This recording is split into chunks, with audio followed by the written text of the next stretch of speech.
সামাজিক মাধ্যমে যাচাই বাছাইহীন লেখালেখি এবং এর নেতিবাচক প্রভাব নিয়ে নিজের অবস্থান স্পষ্ট করেছেন জনপ্রিয় অভিনেত্রী সুনেরাহ বিনতে কামাল। সম্প্রতি ফেসবুকে দেওয়া এক পোস্টে তিনি এ বিষয়ে সরব হয়ে অনলাইন ব্যবহারকারীদের সচেতন হওয়ার আহ্বান জানান। মঙ্গলবার দিবাগত রাতে নিজের ভেরিফাইড ফেসবুক পেজে দেওয়া ওই পোস্টে সুনেরাহ উল্লেখ করেন, সামাজিক মাধ্যমে অনেক লেখক রয়েছেন যারা ভালো কাজ করছেন, তবে তাদের মধ্যেই একটি অংশ না জেনে, না বুঝে এবং কোনো ধরনের যাচাই ছাড়াই বিভিন্ন বিষয় নিয়ে লেখালেখি করেন। তার ভাষায়, এসব লেখার বড় একটি অংশই নেতিবাচক এবং বিভ্রান্তিকর, যা সমাজে ভুল বার্তা ছড়িয়ে দেয়। পোস্টে তিনি পেশাদার সাংবাদিকদের ভূমিকাও তুলে ধরেন এবং তাদের প্রতি সম্মান জানান।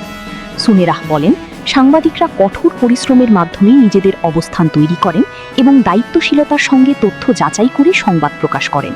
এই পেশাদারিত্বই তাদের কাজকে আলাদা করে তোলে। এছাড়া উদ্দেশ্য প্রণোদিতভাবে মতামতের আড়ালে অপপ্রচার চালানোর প্রবণতা নিয়েও প্রশ্ন তোলেন তিনি।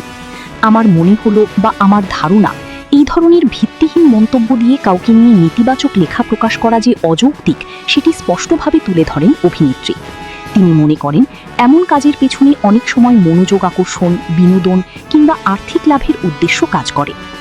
সবশেষে ভক্ত অনুরাগীদের উদ্দেশ্যে সুনেরাহ বিনতে কামাল অনুরোধ জানান যেন তারা ভিত্তিহীন তথ্য থেকে দূরে থাকেন এবং যাচাই ছাড়া কোনো কিছু বিশ্বাস বা শেয়ার না করেন।